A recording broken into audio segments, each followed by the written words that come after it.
Assalamualaikum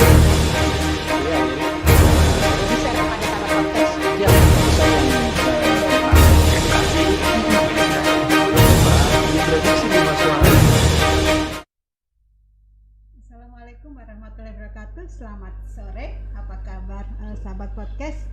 Senang sekali bisa berjumpa kembali pada sore hari ini. Kami kedatangan narasumber yang luar biasa. Beliau 2 periode memimpin Kabupaten Sorong. Tentunya Kabupaten Tambrau. Saya selalu terikat dengan Kabupaten Sorong karena domisili saya di Kabupaten Sorong. Oke, beliau adalah mantan Bupati Tambrau 2 periode. Selain itu juga tentunya di pesta demokrasi beliau akan maju. Yang menarik ada hal yang saya sangat mengikuti karena beliau ternyata memimpin salah satu partai yang sebelumnya beliau dari warna kuning ke warna lain. Nah, bagaimana visi beliau di pesta demokrasi nanti? Tentunya ada hal yang menarik untuk kita ulik, sahabat podcast. Dan lebih menarik lagi adalah tentu dari kepemimpinan beliau selama memimpin Bupati Tambrau, Kabupaten Tambrau, apa saja yang sudah dilakukan dan apa sih keunggulan yang beliau miliki sehingga berhasil untuk memimpin Kabupaten Tambrau. Nah, baik sahabat podcast, untuk tidak berlama-lama, ini dia tamu kita pada sore hari ini, Pak Gabriel Asem, SE, MSI. Selamat datang Pak Asem, Gabriel. Ya, terima kasih. Saya sudah diundang Terima ke kasih sini. Pak sudah menyempatkan waktu untuk hadir di ruang podcast Radar Sorong. Di tengah kesibukan tadi saya menghubungi beliau, kami janjian sebenarnya besok, tapi ternyata beliau besok ada kesibukan, akhirnya kita majukan ke sore ini. Wah, ternyata sudah purna bakti pun masih luar biasa kesibukannya ya Pak Gabriel ya. Mantap sekali. Oke, Pak Gabriel Asem, seperti kita ketahui sebelum memimpin Kabupaten Tambrau, Pak Gabriel dari Kabupaten Sorong ya. Nah, cikal bakalnya itu dulu saya sempat mengikuti itu awalnya dari PDAM kalau nggak salah ya Pak dulu ya. Dulu PDAM itu masih saya baru datang di Sorong sahabat podcast. Nah, mungkin bisa diceritakan sedikit bagaimana sih sampai Bapak begitu sukses dalam meniti karir di dunia pemerintahan ya Pak Gabriel. Silakan Pak. Baik, terima kasih. Assalamualaikum warahmatullahi wabarakatuh. Salam sejahtera untuk kita semua. Om Swastiastu, Namo Buddhaya, salam kebajikan. Para pemirsa semua di mana saja berada, saya Gabriel Asem, SC MSI, Bupati Tambrau periode 2011-2022.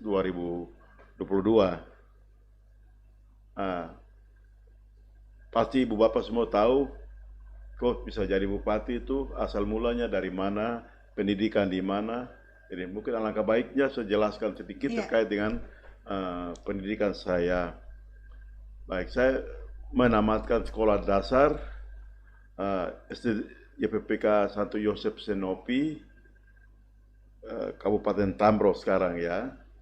Waktu itu masih Kabupaten Sorong ya? Ya, dulu masih Kabupaten Manokwari. Oh, Manokwari ya? Ya, dulu waktu masih itu. Manokwari. Oh iya.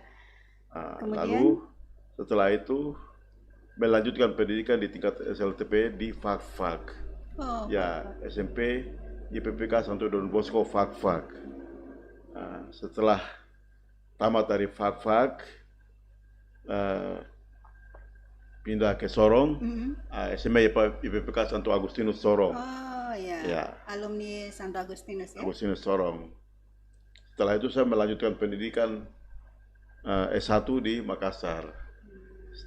Sekolah Tinggi Ilmu Ekonomi Yayasan Pendidikan Ujung Pandang.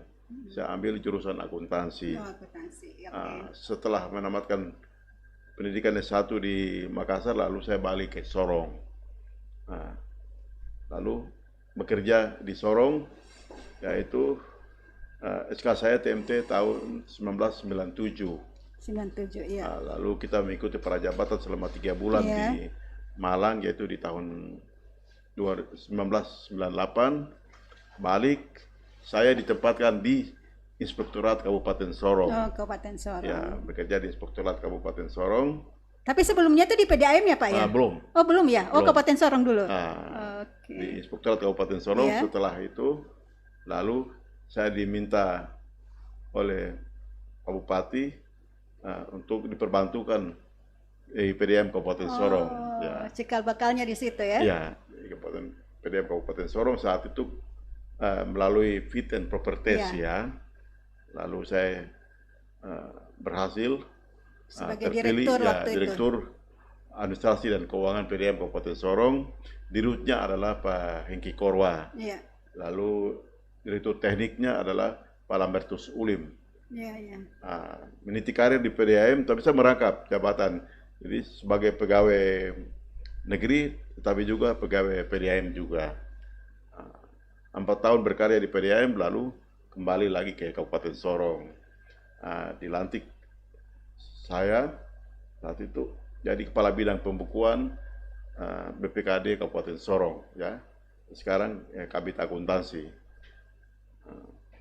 Saat itu kepala badannya adalah Pak Ahmad Hatari. Oh iya. Ya. Masih sangat ingat.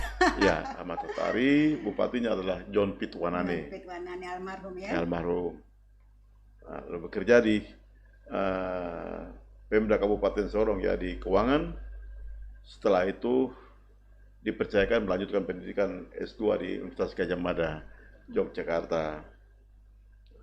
Terus kembali lagi, tetap masih di keuangan lagi. Saat itu bupatinya sudah Pak Stefanus Malak.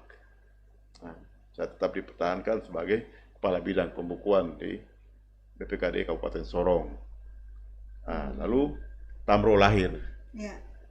Kami semua anak-anak Tambro diseleksi semua, lalu dilimpahkan ke Kabupaten Tambro.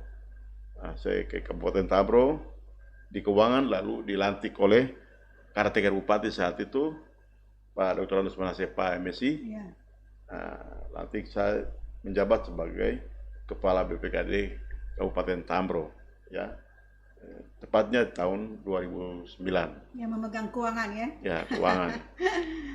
Ya, kebetulan ya mungkin dianggap bahwa saya berpengalaman di keuangan, jadi saya di keuangan.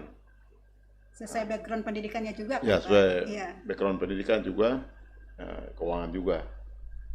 Lalu setelah itu, karena saya termasuk salah satu tokoh pemekaran, lalu semua masyarakat ini mencari-cari kira-kira figur siapa yang tepat untuk mereka dorong sebagai kepala daerah definitif di Kabupaten Tambro.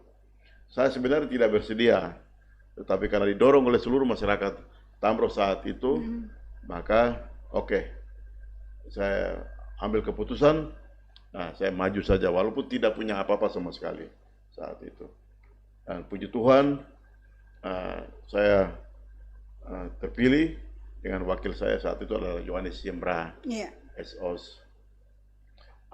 2011-2016 ya Bapak? Ya, 2011-2016. Jadi kita dilantik saat itu adalah saya dan Yohanes dilantik di Sosopor ya. Itu tanggal 29 Oktober tahun 2011. Gitu. Saat dilantik Sosopor ini belum ada apa-apa sama sekali, yang ada hanya SD inti. Di Sosopor itu saat itu kami sangat setengah mati. Berarti mulai dari nol benar-benar Pak ya? Benar-benar mulai dari nol. Kita pun jalan kaki, tidak ada ojek juga di situ. Mau komunikasi pun sangat sulit sekali. Begitu. Lalu transportasi pun hanya melalui laut saja, tidak darat ya. Gitu, karena masih belum ada apa-apa. Lalu program kerja saya yang pertama, karena sulitnya air untuk kita pegawai negeri satu yang bertugas di sana, maka program kerja pertama saya 100 hari kerja adalah pembangunan air bersih. Dan puji Tuhan air bersih bisa mengalir lancar di Sosopor sampai dengan hari ini 24 jam dengan tenaga gravitasi saja gitu. Lalu berikut lagi kita pelan-pelan mulai melakukan penataan organisasi pemerintahan, pelantikan pejabat eselon 2, 3, dan 4, dan kita berkantor di SD Inti saat itu. SD Inti itu saat zaman Pak John Pitwanane itu sebagai SD unggulan ya. Nah, SD unggulan di mana dibangun 2, satu di Sesepor, satu di Murait, supaya anak-anak Tambro saat itu tuh yang jauh dari sisi transportasi dan juga Bisa orang tidak mampu cukup di Sesepor saja atau cukup di Murait saja. Tetapi itu pun tidak berjalan karena Pak John Pitwanane pernah tugas, jadi tidak dilanjutkan lagi. Nah, lalu itu kita jadikan sebagai pusat pemerintahan sementara di SD Inti itu di SD Inti. Nah, lalu saat itu kami dibantu dana DAG untuk bangun kantor dinas perikanan ya, zaman Pak Manasepa itu. Lalu kantor dinas perikanan itu dengan semua perlengkapan lengkap ya, termasuk aula. Nah, itu selesai maka itu kita jadikan sebagai kantor bupati. Lalu SD Inti tadi itu sebagai kantor-kantor dinas ya. Pimpinan SKPD atau sekarang dibilang OPD itu berkantor di situ, termasuk Bank Papua di situ. Lalu kita berpemerintahan di situ sambil mempersiapkan segala sesuatu karena ibu kota definitif sesuai dengan kesepakatan politik dan masyarakat dan juga undang-undang itu adalah di FEF. Itu Undang-Undang Nomor 56 tahun 2008 ya, ibu kota di FEF. Tapi bagaimana jangkau ke FEF ini sulit sekali karena transportasi darat belum ada, udara pun hanya pesawat Cessna yang itu milik misi Katolik itu saja dengan kapasitas sangat terbatas sekali. Lalu kita ya di samping kita bangun juga beberapa kantor dinas di Sorong, di Sesepor itu seperti dinas perhubungan, lalu bangun kantor dinas Dukcapil, kantor distrik, puskesmas rawat inap. Pokoknya yang bisa kita bangun di Sesepor, kita bangun di Sesepor supaya bisa kita bisa memberi pelayanan yang baik kepada masyarakat saat itu. Lalu jalan darat dari Sesepor bisa kita perbaiki lagi karena memang jalan sudah ditinggalkan lama, jadi banyak pohon yang tumbuh, tetapi belum ada jembatan. Ya. Akhirnya bangun jembatan dulu. Akhirnya kita bangun jembatan. Jembatan ada beberapa jembatan yang sampai ke pertigaan di Murait. Lalu kita fokus untuk ke FEF. Jadi singkat cerita bahwa periode pertama itu waktu kita habis di Sesepor sambil kita mempersiapkan infrastruktur ke ibu kota definitif ya sesuai dengan undang-undang yaitu di FEF. Jalan kita buka saja tapi belum mulus juga. Berarti waktu itu anggaran terbesar untuk pembangunan infrastruktur ya? Ya, infrastruktur itu pun juga kita bisa atur anggaran itu dengan baik karena di aturan dan teori yang saya belajar juga bahwa itu persentase dulu ya dibilang itu persentase pelayanan anggaran pelayanan publik itu harus jauh lebih besar daripada aparatur. Ya, aparatur itu pegawai. Jadi saat itu porsi untuk belanja publik itu kurang lebih sekitar 75%. Ya, kurang lebih 75%. Untuk belanja aparatur 25%, hingga anggaran sebagian besar habis untuk infrastruktur. Sampai berapa besar itu Pak waktu itu di tahap pertama itu? Tahap pertama kan memang anggaran kita terbatas karena bertahap. Karena saat itu belum gabung 4 distrik dari Manokwari, jadi memang sangat terbatas sekali saat itu. Tapi ya dengan semangat yang besar, sungguh-sungguh ya kita bisa bangun secara pelan-pelan ya. Bangun secara pelan-pelan. Lalu kita cicil ya, bangun kantor bupati itu dengan sebuah strategi besar ya, karena anggarannya cukup besar, tapi dalam aturan itu Permendagri 13 saat itu bahwa ada bisa kepala daerah bisa membentuk dana cadangan ya, dana cadangan daerah. Jadi saya bentuk dana cadangan daerah untuk dana itu kita simpan untuk bangun kantor bupati dan juga sejumlah kantor yang kita rasa penting kita bangun dengan dana cadangan, karena kita harap dari provinsi atau pusat juga sangat sulit sekali, bukan Tambrau sendiri tapi masih ada daerah-daerah yang lain begitu. Artinya dikucurkan langsung dari pemerintah pusat misalnya belum mencukupi memang waktu itu, Pak? Ya, artinya kan cukup sulit karena Medan begitu, distrik-distrik juga sangat jauh sekali, jadi terus secara bertahap dilimpahkan pegawai saat itu, jadi ya bagi saya sangat berat sekali ya dengan terbatasnya anggaran. Maka kita bentuk dana cadangan ya, 2012 kita taruh, 2013 taruh, 2014 taruh, sekitar 10 miliar, bahkan 15 kita taruh. Seperti tabungan gitu ya, tabungan, Pak? Tabungan tapi kita taruh di kas daerah. Nah, itu pun juga karena itu sekitar dana besar, saya pikir bagaimana supaya ekonomi di Sesepor itu bisa hidup, di Tambrau bisa hidup, ya sudah. Saya undang dari BRI juga. Saya bilang, kamu mau tidak buka kantor cabang di Tambrau? Mereka bilang, wah kita sama sekali belum bisa, sulit. Saya bilang, saya taruh kamu dana daerah sebesar 15 miliar saya taruh pancing. Ya akhirnya dia mau juga. Tapi kamu buka. Ya sudah, dia buka kantor di Sesepor dengan dana kita. Tapi itu tetap kas daerah. Itu kas daerah, tapi kita di BRI. Gitu ya. Nah, hadirnya BRI mulai untuk memacu dari sektor ekonomi. Jadi dua bank. Saya bilang sama Bank Papua, saya bilang supaya ada kompetitor, yang kamu kerja sendiri, begitu supaya bagi-bagi kue gitu. Ya, begitu. Jadi saya taruh juga di Bank Papua, tetapi saya taruh juga di BRI. Nah, lalu pas di tahun 2015, baru kita mulai start bangun kantor bupati ya. Itu pun juga lokasi di VEF itu masih hutan semua, Ibu.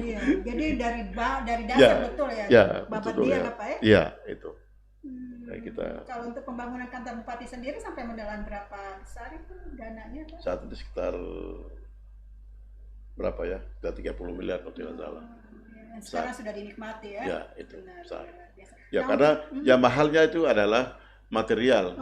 Material toko ini, semen dan segala macam. Itu kan semen harga di VEF saat itu ada 1 juta karena jalan belum bagus. Mengikuti itu jalan kan, jalan bagus baru harganya turun. Kan begitu.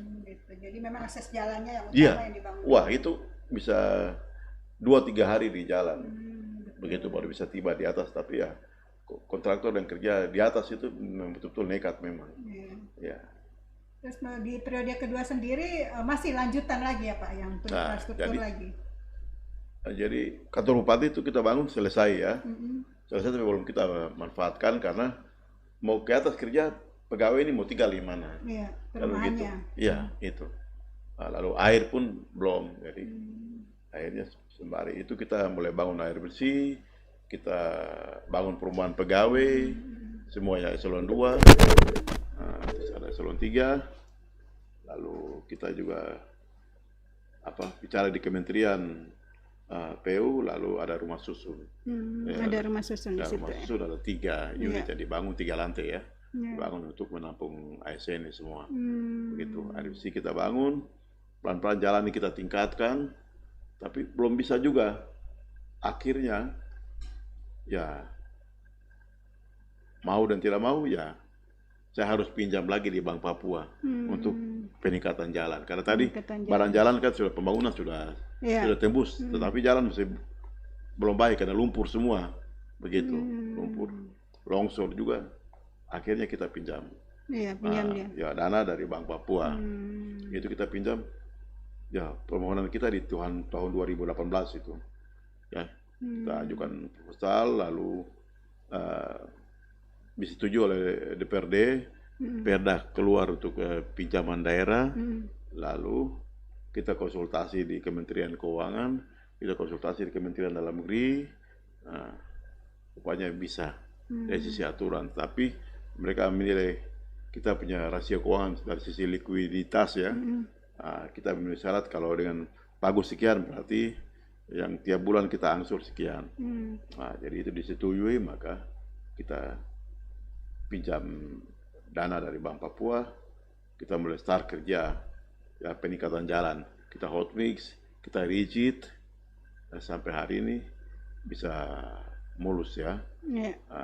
Lalu saya pas turun itu ya, saya turun atau periode kedua selesai itu di tanggal 22 Mei 22 tahun Mei. 2022.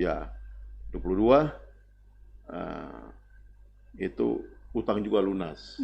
Sebelum tanggal 22, kurang lebih sekitar tanggal 9 atau tanggal 12 itu Kredit itu utang sudah selesai. kita di Bank Papua lunas. Jadi Pas total saya berapa turun. itu selesai yang diselesaikan? 250 Wih, 250 lumayan ya. miliar ya. Iya, iya. Itu Pak, itu bisa berutang ke bank BPD itu apa memang kucuran dana dari misalnya DAK itu memang tidak cukup ya, tidak Pak? cukup. Tidak Tidak cukup. ya? Apalagi gini, itu kan alokasinya kan banyak. Oh, Banyak itu bukan hanya untuk Iya. fokus untuk pekerjaan itu tidak, tapi ada belanja pegawai juga cukup besar, porsi cukup besar. iya, iya. Terus belanja operasional juga besar, ya dan lain-lain ya. Nah itu cukup besar. Jadi mau dan tidak mau kita harus pinjam. Pinjam. Dan di mana-mana. Semua gitu Ya ya, Pak? aturan Bisa ya? menghendaki ya, aturan menghendaki untuk suatu Pemda kalau kekurangan dana bisa Bisa pinjam pinjam. di bank mana saja, bank Iya. persepsi yang ada, ataukah juga bisa di PT SMI,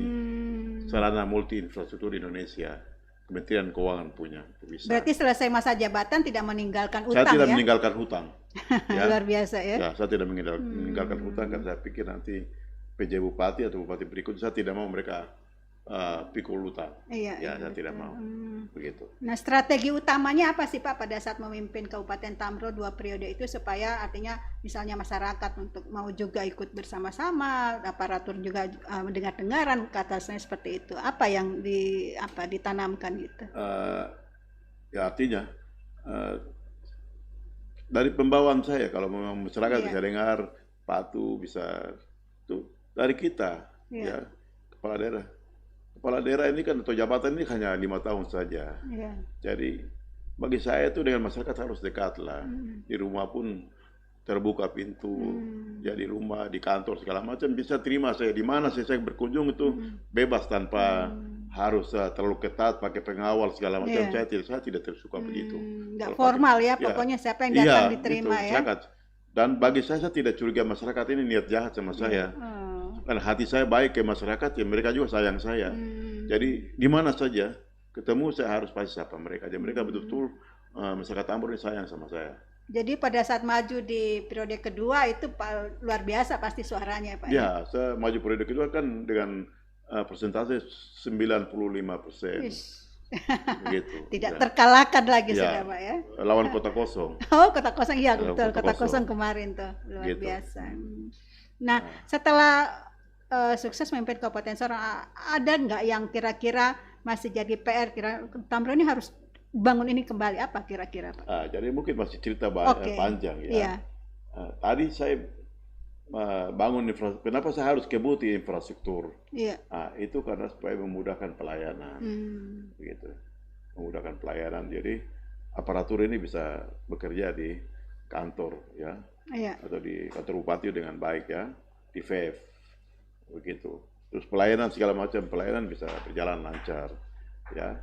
Pelayanan pendidikan, kesehatan segala macam itu bisa lancar. Jadi infrastruktur ini memang wajib hukumnya kita harus bangun ya, kita harus bangun begitu. Jadi bupati pertama itu ya tanggung jawabnya itu sudah bangun infrastruktur. Nanti bupati berikut lagi baru ya infrastruktur tetap ada, tetapi dia bisa perhatikan juga bangun ekonomi, bangun sumber daya manusia. Itu dengan baik. Tapi saya periode pertama pun sumber daya manusia pun saya tidak abaikan. Ya. Banyak yang disekolahkan ya Pak ya? Iya. Kita punya asrama Tambro itu ada di Jogja, ada di Malang, lalu kota-kota studi lain seperti di Makassar, di Manado segala macam, semua itu kita kontrak semua, dan anak-anak kita itu sekolahkan di sana, kita bayarkan mereka punya SPP dan segala macam semua. Jadi kita tidak biarkan anak-anak kita itu tinggal saja begitu tanpa diurus ya. Jadi mereka punya rumah ada iya, ya, ada oleh pemerintah ya, iya, ada asrama gitu begitu. ya. Oke. Bagi saya itu sangat membantu sekali supaya karena dari sisi sumber daya manusia kan kita Tambro ini mereka masih kurang sekali. Jadi kita harus dorong ya, pemerintah daerah harus intervensi langsung untuk itu. Jadi tidak harus stop di saya, tetapi bupati berikut pun wajib hukumnya itu sumber daya manusia ini harus ditingkatkan. Gitu. SDM-nya Pak. Iya. Ya? Apalagi untuk membangkitkan juga, terutama dari UAP juga Pak ya, harus diperhatikan ya. Zaman saya banyak kita anak-anak yang dokter, yang saya kasih sekolah, dokter. Itu beasiswa berarti Pak ya? Iya, kita kasih untuk bidang studi yang eksat itu kita beri perhatian full ya.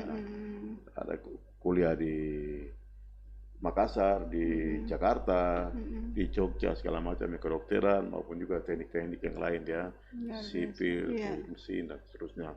Bahkan pilot juga ada 5 orang. Pilot ya? Pilot ya. Luar biasa. Anak Tamro itu ya? Iya, anak Tamro. Kan main. Oke. Nah, selanjutnya Pak, apalagi yang diprioritaskan setelah Bapak memimpin ini, kira-kira yang tadi saya katakan, apa yang harus dibangun kembali di Kabupaten Tamro itu? Ya. Selain SDM-nya. Ya, selain SDM, ya, terus ekonomi sebenarnya. Perekonomiannya. Ya, ekonomi. Di sana belum begitu menggeliat Pak ya, karena masih banyak sering ke kota gitu ya. Ya, sering ke kota begitu. Jadi ekonomi itu terutama yang bisa dilakukan oleh masyarakat lokal seperti pertanian. Pertanian tapi yang punya nilai ekonomi tinggi ya, katakanlah kopi ataupun yang lain ya. Itu yang ke depan harus dikembangkan, atau peternakan sapi. Iya. Ada potensi di sana ada ya. Ada potensi. Ya, bagi saya ya pemerintahan berikut itu harus lihat itu supaya istilah saya biasa bilang bahwa badan sehat, cerdas, tapi kantung juga tebal juga. Ya, itu. Begitu. Intinya itu Pak, kantong tebal. Ya itu jadi. Yang diharapkan kan kantong tebal ya kantong Pak. Tebal. Karena kalau badan sehat, kalau kantong terlalu tebal juga kan, aduh, muka juga kusut-kusut deh, tahu ya, Pak? Itu soal. Begitu. Oke Pak. Tetapi tidak ada kata terlambat bagi kita. Ya. Ke depan yang penting kepala daerah yang memiliki hati, peduli, bisa melayani masyarakat secara baik, saya pikir kita juga bisa. Betul. Ya, anak-anak Tamro cerdas. Iya. Cerdas. Banyak potensi sebenarnya yang perlu digali ya. Dan saya mau katakan, saya bisa berani katakan bahwa sekolah unggulan yang di AIMAS yang punya misi Katolik ini, seminari itu, anak-anak Tamro juga ranking di situ. Juga di Manokwari juga. Anak-anak Tamro juga ranking di situ. Nah, itu. Sebenarnya ini yang belum terrespon dari kualitas SDM-nya dari anak Tamro gitu ya, Pak ya? Iya, sebenarnya kita anak-anak kita mampu, tapi dia ada di luar. Ada sekolah di Sorong, di Manokwari. Karena memang kita masih belum ya. Karena fasilitas semua masih kurang kita. Begitu. Itu kita harus akui itu. Begitu. Nah, sekarang saya juga ada bangun sekolah berpola asrama di Tamro. Begitu. Ya, kalau itu seperti apa Pak? Sekolah berpola asrama seperti seminari begitu. Tapi di Tamro. Nah, itu jadi untuk ke depan untuk anak-anak yang di tingkat SMP-nya gitu ya. Gitu. Harapan saya sih mungkin bisa ke depan bisa beroperasi tahun 2024 kan begitu. Sekolah itu berpola asrama berpola asrama. Jadi kapasitasnya berapa banyak itu Pak? Nah, cukup banyak ya. Berarti bisa sudah disiapkan dia punya sampai 200 sekolah. orang ya. Begitu. Karena begini, bagi saya kita harus dasar-dasar pendidikan ini yang harus kuat. Mulai di tingkat SD, SMP itu harus kuat. Kita tidak bisa langsung biaya langsung perguruan tinggi, tidak bisa, nanti tidak mampu bersaing dengan saudara-saudara yang lain. Tapi kalau dasarnya sudah kuat, dia kemana saja saya yakin pasti dia bisa. Begitu, kemana saja pasti dia bisa. Gitu. Nah, ini juga terkait dengan momen ya Hari Kesaktian Pancasila ya Pak ya, nilai-nilai Pancasila yang harus ditanamkan kepada anak didik kita. Apakah itu memang harus ditonjolkan juga di pendidikan pola asrama yang Bapak bangun nanti ya? Ya, dan pendidikan berpola asrama itu rencana saya nanti akan kita kerjasama dengan Katolik ya. Misi ya? Ya, misi para suster-suster dari Probolinggo yang sudah ada kerjasama, pengalaman kelola asrama sudah ratusan tahun. Memang anak-anak kita juga kita ada kasih titip di sana, sekolah di sana, begitu. Tapi saya pikir kalau kita titip di sana kan sedikit. Nah, kalau kita buka pendidikan berpola asrama di Tambrau, itu kan berarti banyak. Berarti anak-anak Tamro semua nanti akan Semua, tampung di tapi situ tidak ya? bisa semua juga. Seleksi masing-masing sekolah itu, masing-masing distrik itu yang ranking 1 sampai 5 baru masuk di situ. Wah, berarti anak-anak pilihan Ya, begitu, anak pilihan anak unggul masuk ya ke yang situ. bisa. Ya, itu rencana ke depan itu begitu. Iya, dari Gitu. sisi SDM-nya ya SDM Pak ya, kita kejar SDM. Kalau SDM sudah mumpuni, saya pikir ya bisa sekali ya. Betul. yang Kemana pertama. saja dia bisa. Kemana saja dia akan, Ya. pokoknya masa depannya tetap Ya, cerah itu. Pak ya. Oke. Begitu. Pak, terkait dengan politik nih Pak di pemilu 2024 ini, saya lihat Pak Gabriel Assem juga akan kembali maju. Ini arahnya ke DPR RI ya Pak ya? Tidak. Kemana Pak? Saya persiapan saja kalau memang saya didukung oleh salah satu partai politik atau salah satu tidak. Pokoknya partai politik beri dukungan kepada saya, berarti saya maju Akan gubernur maju. Provinsi Papua Barat Daya. Oh, Papua Barat Daya Iya. untuk iya Begitu. 01 ya Pak ya? 01 Papua Barat Daya. Kemarin kalau nggak salah jadi ketua Perindo Pak ya? Ya, saya ketua Perindo. Oke, selamat ya Pak memimpin Ya. partai ya Perindo ya. Sebelumnya kan kita ketahui Bapak ketua DPD Golkar juga dulu ya Ya. di Kabupaten Tamro. Kenapa Betul. Ketua DPD Golkar masih aktif sampai sekarang ya. masih aktif sampai sekarang? 3 periode saya. 3 periode, Ya. jaket kuning ya Pak ya. Ya, jaket Nah, kuning. kenapa hengkang ke partai lain Pak? Apakah ini sebagai jembatan untuk memuluskan ke 01 itu Ya, Pak? begitu. Saya pikir begitu. Iya. Jembatan karena tidak mungkin saya ada di Golkar karena Sudah ada. saya hargai juga abang saya Pak Iya, Lambert Pak Istismawar ada Lambert, di situ memimpin ada Pak Partai Sagrim. Golkar, yang lain juga Pak Sagrim juga ada. Ini kita semua di satu rumah nanti bisa saling baku cubit kah, baku siku begitu. Jadi sudah biar saya hengkang saja ke Perindo. Cari Gitu. jalan Pak ya. Cari jalan ya. Tapi hati tetap di kuning kah Bapak ya? Karena lama tuh Pak. Begini, kuning kah, putih kah, Iya. hijau kah, biru itu sama saja. Sama saja. Tujuan satu, yaitu Tujuan satu. kita ini memberi pelayanan yang baik. Kalau ketika dipercayakan oleh masyarakat, itu berarti tugas kita adalah pelayanan kepada seluruh masyarakat yang ada. Itu yang paling penting. Jadi sarana saja Sarana. menuju tujuan kita, Tujuan. yaitu bagaimana kita bisa beri pelayanan yang baik kepada masyarakat. Begitu. Nah, untuk melenggang ke 01 nih Pak, tentunya juga perlu persiapan yang begitu matang ya Pak ya, terutama dari sisi finansial juga. Kita tahu bahwa orang masuk ini apa sudah siap berarti ya Pak ya, sudah siap untuk ruginya. Saya pikir bagi saya finansial itu nomor 2. Oh. Finansial nomor 2. Tapi kan sekarang masyarakat sangat pintar Pak. Siapa yang pokoknya wani piro gitu kan. Kalau nggak ada tidak, duit tidak. ya. Masih Masyarakat, optimis dengan saya optimis sekali. Masyarakat hari ini, Iya. masyarakat lihat siapa yang kerja baik. Iya, Gitu aja. Saya bisa berani katakan itu karena Tamro hutan ya. Iya. Hutan saya bisa jadi begitu. Bisa babat ya. Ya begitu. Tamro hutan. Jadi saya berani.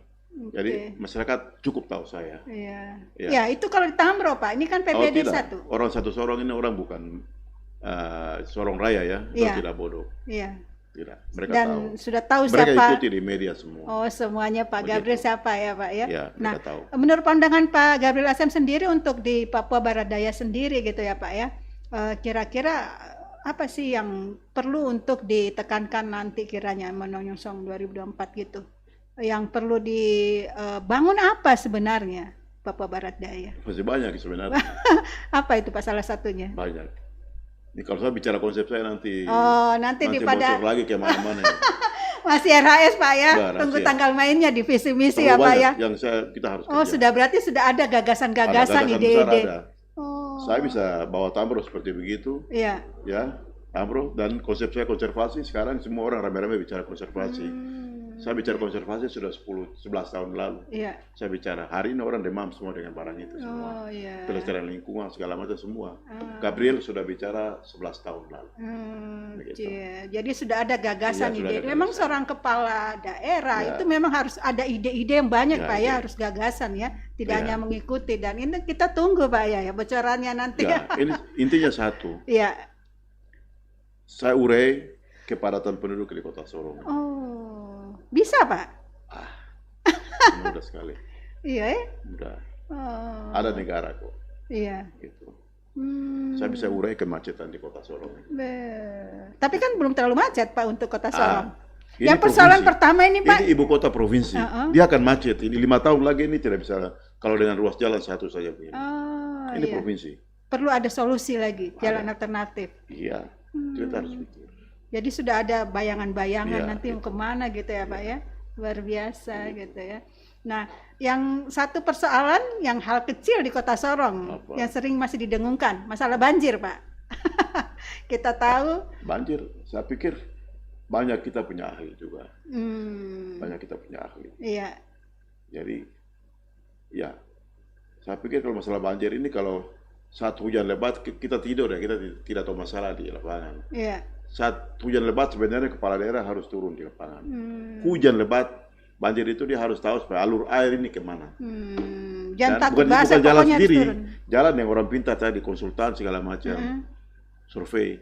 Iya. Saat itu baru bisa mereka pelajari. Pada saat hujan lebat Saat itu. hujan lebat itu baru bisa tahu. Bisa tahu masalah. kuncinya di mana Kalau masalahnya. kita melakukan perencanaan di saat musim panas, Anda tahu masalah itu nanti salah-salah semua. Begitu. Iya iya benar ya Pak ya. Ya, itu. Berarti sudah dekat nih Pak 2024 ya kalau Pilgub ya. Berarti Ya. kantong-kantong suara sudah bisa dipeta-petakan. Ya, tapi saya tertarik juga masalah banjir ini sebenarnya apa daerah resapan air ini kan kita buka kiri kanan semua ini. Iya. Dulu kan saya masih SMA Agustinus, Iya. itu kali remu kan kita bisa lompat dari jembatan ke bawah. Iya. Itu kan masih bening sekali. Iya ya Pak ya jadi mandi-mandi gitu ya. Mandi-mandi dulu di situ, bening. Kita mandi jatuh bisa kita minum juga langsung di situ. Ya dulu. Iya, karena apa? Di atas ini masih hijau semua. Gunung ini semua kan masih hijau. Yang sekarang sudah tidak ada itu. Tidak ada. Sebenarnya itu kita Masih harus bisa lihat. dikembalikan Kak Pak? Bisa lah, itu tanah tuh. Jadi kita bisa tanam ulang lagi, dilakukan reboisasi. Banyak relawan yang peduli pada Lingkungan. pelestarian lingkungan kan bisa libatkan. Ada anggaran pemerintah, libatkan kelompok-kelompok yang melakukan penanaman. Itu kan bisa. Dan kita larang masyarakat tidak boleh bakar, tidak boleh tebang segala macam semua. Kalau mau kita tetap aman-aman, terhindar dari bahaya banjir, ya itu yang kita lakukan. Jadi itu yang kita harus tanamkan ke masyarakat, begitu. Kalau Perindo berarti nanti harus berkoalisi dengan partai lain ya Pak ya untuk mencalonkan. Ya. Ya. Tapi sabar dulu, jangan ke situ karena saya bicara soal itu banjir dan lingkungan. Karena begini, ini kan penduduk terlalu banyak di sini kota ini. Jadi daerah yang dulu menjadi resapan air ini sudah tidak ada lagi karena banyak bangunan-bangunan. Nah, tadi saya bilang itu bahwa ada kawasan tumbuh baru yang kita harus buat, supaya urai kepadatan penduduk ini. Ya kita urai kepadatan penduduk, begitu supaya semua tidak harus tumpuk semua di satu kota ini yang bentuknya seperti Kuali ini, ya begitu. Tapi kan mengurai kepadatan penduduk itu juga tidak mudah Pak, pasti akan timbul kontra dan sebagainya dan itu butuh waktu. Bukan kita langsung relokasi, tidak. Iya. Ada kuncinya. Ada. Itu yang penting bahwa itu infrastruktur jalan harus bagus ke tempat itu, sarana umum ya, jalan tadi itu, listrik, air bersih, telekomunikasi sudah bagus di situ, ciptakan keamanan di situ, pos polisi, tentara segala macam ada di situ, lalu tanah-tanah yang sebenarnya jadi kosong itu kan orang-orang ini kan pasti dia akan pilih untuk dia pindah ke sana. Yang lebih nyaman ya lebih Pak nyaman, ya, tempat-tempat gitu. yang itu. Nah, tetapi kalau semua rebutan di tempat yang sudah sempit ya jelas begini sudah. Pasti di kaki gunung sana pun orang cenderung untuk garuk, untuk tempat tinggal, rumah segala macam itu yang menimbulkan bencana. Bencana ya. Begitu. Dan tidak ada pengawasan juga Pak ya akhirnya. Papua ini, Sorong ini luas ini. Iya betul. Luas. Yang penting pemerintah itu bagaimana prasarana publik itu dia harus bangun dulu baru bisa penduduk masyarakat itu bisa ke situ. Iya. Ya, bisa relokasi ke situ. Harus menyediakan tempatnya dulu ya. Itu. Sediakan tempat dulu. Terus jamin keamanan dulu. Baru bisa orang bisa cenderung bisa pindah ke situ, bisa berinvestasi di situ dan seterusnya. Gitu. Oke, luar biasa ya. Itu jadi memang kayaknya saya tertarik gitu. Beliau sudah punya gagasan-gagasan untuk menata kota kita ya kalau jika nanti terpilih, dan pasti memang melalui proses ya Pak Gabriel ya, karena kita akan menghadapi pesta demokrasi dulu gitu ya. Semoga beliau bisa menggapai cita-citanya. Ngomong-ngomong berarti sudah dipersiapkan untuk 02-nya, sudah lirik-lirik ini Pak? Belum terus bicara itu. Pokoknya begini, seizin Tuhan, ya, partai politik ini beri dukungan kepada saya maju. Begitu, seizin Tuhan ya. Siap ya. Semua itu kita tidak bisa mengandalkan kemampuan kita sendiri. Utamanya itu adalah kita andalkan Tuhan. Itu makanya tadi saya bilang uang nomor 2. Yang utama. Tuhan yang utama. Oke, kalau Tuhan sudah menghendaki, iya Pak ya. Tuhan akan buka jalan. Tuhan pasti akan kirim orang-orang baik untuk beri dukungan. Iya, bukan main. Oke Pak. Jadi beliau punya tekad ya Pak, yang pasti memang sudah ancang-ancang untuk maju di 01 ya Pak ya. Oke, baik Pak Gabriel, untuk sebagai closing statement mungkin ada yang ingin disampaikan terkait bincang-bincang kita pada sore hari ini? Saya pikir sebagai